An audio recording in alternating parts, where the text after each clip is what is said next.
Μιλήσουμε για ζωή, φίλες και φίλοι. Θα είναι στην παρέα μας μια κυρία η οποία εδώ και 2 χρόνια δίνει τη μάχη, τη δικιά της μάχη με επιτυχία ενάντια στον καρκίνο. Είναι η συμπαθεστάτη Ιρένε Καζαμία. Ρένα μου, καλή σου μέρα. Χαιρόμαστε ιδιαίτερα με την άντρη που σε έχω μαζί μας. Εγώ χαίρομαι που είμαι εδώ και είναι τιμή μου και ευχαριστώ πάρα πολύ για την πρόσκληση. Εμείς ευχαριστούμε που είσαι εδώ και μέσα από τις κουβέντες της άντρες έμαθα και για σένα και έμαθα πόσο θετικός άνθρωπος είσαι και τώρα καταλαβαίνω γιατί με επιτυχία περνάς αυτή τη δοκιμασία. Να τα πάρουμε τα πράγματα από την αρχή. Μάλλον η άντρη θα κάνει το παιχνίδι γιατί σε ξέρει και σου έδωσε και μια ευχή πέρυσι. Βεβαίως. Την οποία κρατώ σαν φυλαχτό.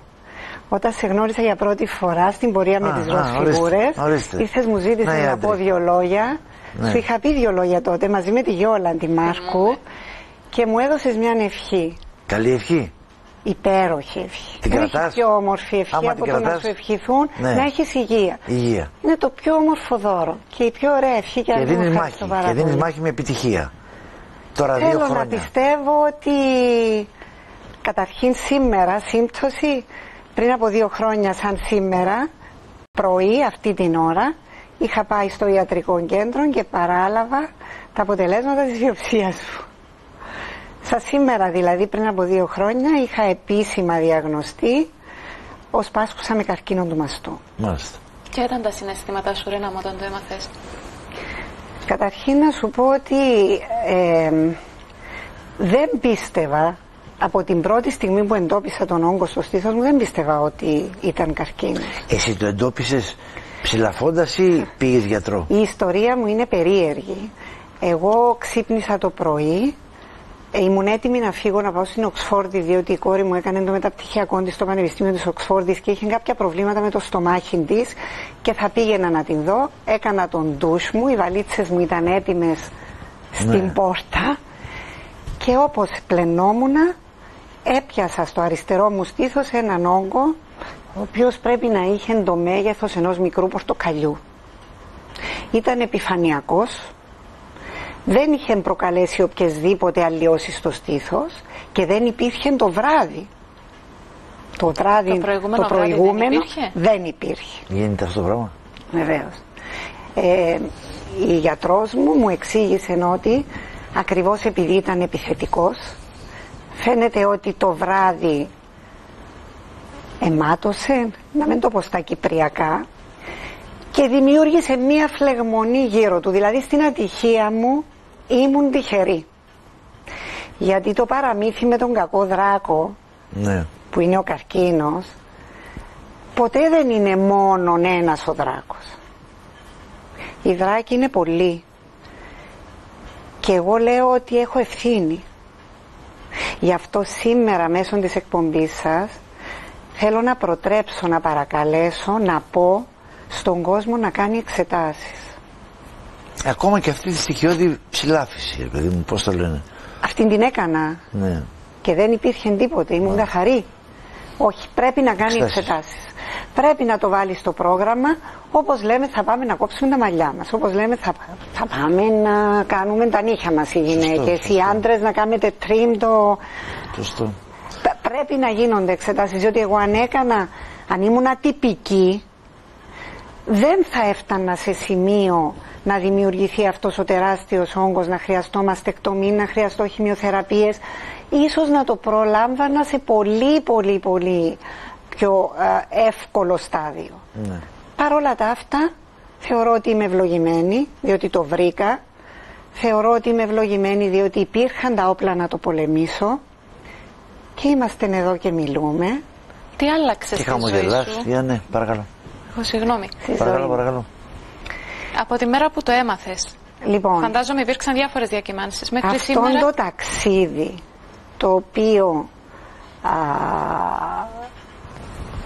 έχω κληθεί να κάνω, εγώ το λέω ταξίδι με προορισμό την αγάπη.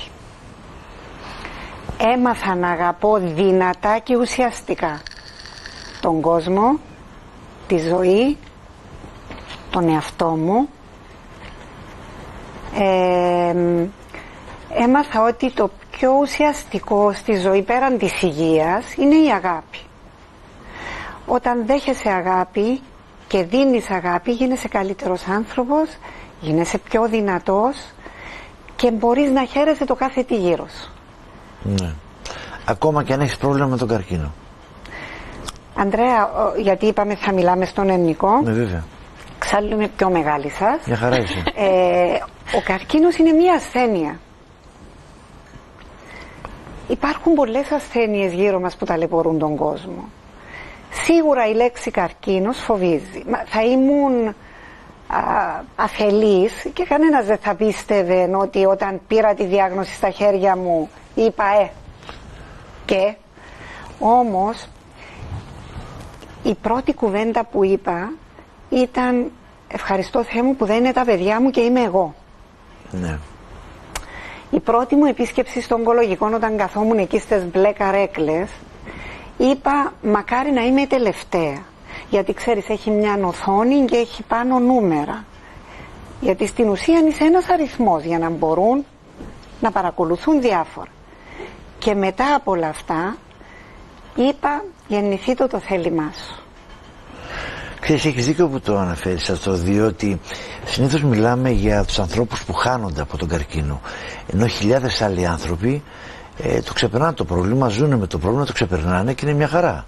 Αλλά εμείς είστε ακόμα συνήθως αυτούς που φεύγουν, ενώ είναι πάρα πολλοί αυτοί που μένουν και έχουν μια πολύ καλή ζωή. Είναι ποιοτική. κρίμα, μεγάλο κρίμα να χάνεται κάποιος από μια αρρώστια, διότι εγώ είμαι πεπισμένη ότι υπάρχουν τα φάρμακα. Δεν μπορεί να μην υπάρχουν τα φάρμακα. Ναι.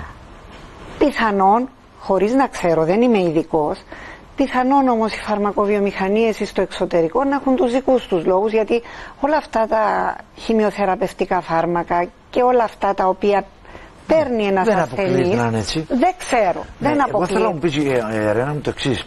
Επειδή τώρα εδώ και 2 χρόνια βιώνεις το πρόβλημα, βλέπεις πως λειτουργεί το σύστημα, πώς αντιμετωπίζονται οι καρκινοπαθείς, λήψεις, αδυναμίες, τι νομίζεις ότι δεν γίνεται που πρέπει να γίνει?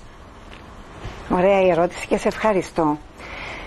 Καταρχήν θέλω να πω ότι είμαστε σαν τόπος ευλογημένος, διότι έχουμε εξαίρετους επιστήμονες οι οποίοι είναι και καταπληκτικοί άνθρωποι. Εγώ πιστεύω ότι ένας πετυχημένος καλός γιατρός πρέπει να είναι πρώτιστα καλός άνθρωπος. Είμαι τυχερή λοιπόν, διότι είμαι μαζί με τέτοιους ανθρώπους. Είναι πολύ λίγο αυτό που μπορώ να πω για τη Γιόλαντη Μάρκου. Είναι μια υπέροχη γιατρός, ένας εξαίρετος άνθρωπος. Όλοι οι υπόλοιποι παθολόγοι στο ογκολογικό, οι νοσηλευτές, οι δικοί μου ιατροί, ο γιατρός ο Πάμπος ο Χαραλάμπους, η γιατρός η Κουλέρμου, ο γιατρός ο Δημήτρης ο Σοφοκλέους, οι οποίοι είναι όλοι άγγελοι επί γης.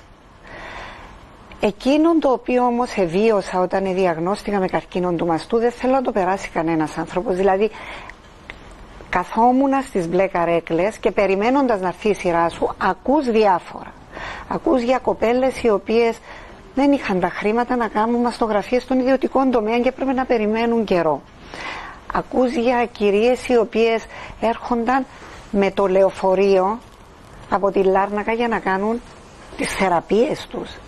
Εκείνον το οποίο εγώ θα έλεγα, χωρίς να είμαι πολιτικός και χωρίς να είμαι έμπειρη, είναι ότι μόλις διαγνωστεί κάποιος με καρκίνο του μαστού πρέπει να έρχεται το κράτος αρρωγός.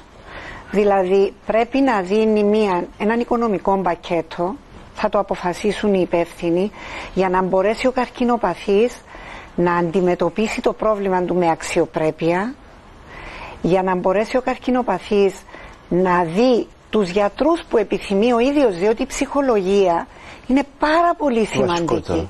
Είναι πολύ βασική να έχεις εμπιστοσύνη και να κουμπίσεις τον γιατρό σου. Άρα δεν θα έπρεπε κανένας καρκινοπαθής και πιθανόν κανένας ασθενής να βασίζεται σε φιλανθρωπίες. Σωστό. Πολύ σωστό. Σωστό. Επίσης να μου επιτρέψετε να πω κάτι άλλο. Εγώ είμαι ένας άνθρωπος ο οποίος πιστεύω πολύ στο Θεό.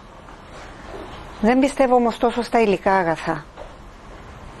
Πιστεύω ότι καλό θα ήταν αντί να χτίζουμε εκκλησίες οι οποίες να έχουν μέσα πολυτέλεια, να κάνουμε πράξη των λόγων του Χριστού. Αυτά τα λεφτά να τα διαθέσουμε να χτίσουμε ακόμα έναν όροφο στο ογκολογικό. Έχεις δίκιο. Να εξοπλιστούν όλες οι πόλεις με τα σωστά ιατρικά μηχανήματα, να μην χρειάζεται να έρχεται από την Πάφο στη Λευκοσία να κάνει ακτινοθεραπείες. Οι ακτινοθεραπείες δεν είναι κάτι απλό όπως όλοι νομίζουν. Είναι μεν σύντομο, είναι 5 λεπτά, αλλά έχει παρενέργειες. Δηλαδή μετά αισθάνεσαι κούραση. Δεν είναι εύκολο να έρχεσαι 2 ώρες και να πηγαίνεις 2 ώρες πίσω και να είναι καθημερινό. Τώρα έχει στήξει ένα πολύ μεγάλο θέμα. Το πώς εκφράζεται αυτή η φιλοσοφία της αγάπης και της εκκλησίας είναι μια πολύ μεγάλη ιστορία. Πάντως το χαμόγελό της όμως είναι... Όχι, είναι εκεί.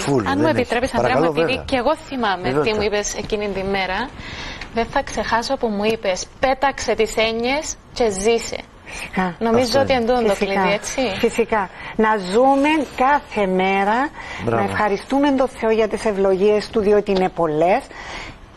Αύριο δεν ξέρουμε τι ξημερώνει, δεν ξέρει κανένας τι θα του ξημερώσει το αύριο.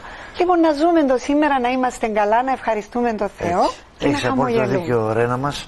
Πραγματικά σε ευχαριστούμε που ήσουν εδώ σήμερα μαζί μας, γιατί ξέρεις, η μαρτυρία ως ανθρώπου, το χαμόγελό του και η αισιοδοξία του δίνει κουράγιο σε κάποιους άλλους που μπορεί να μην το έχουν αυτό. Μακάρι να μπορώ να βοηθήσω έστω και έναν άνθρωπο και θα είμαι ευτυχισμένη. Σε ευχαριστούμε πάρα πολύ. Εγώ σας ευχαριστώ και σε εσάς και πολλές επιτυχίες. Να είστε καλά. Καλημέρα σας. Τώρα θα πάμε φίλες και φίλοι σε ένα σύντομο διάλειμμα και θα επιστρέψουμε σε πολύ λίγο εδώ με την Άντρη για να ολοκληρώσουμε και τη σημερινή μας εκπομπή.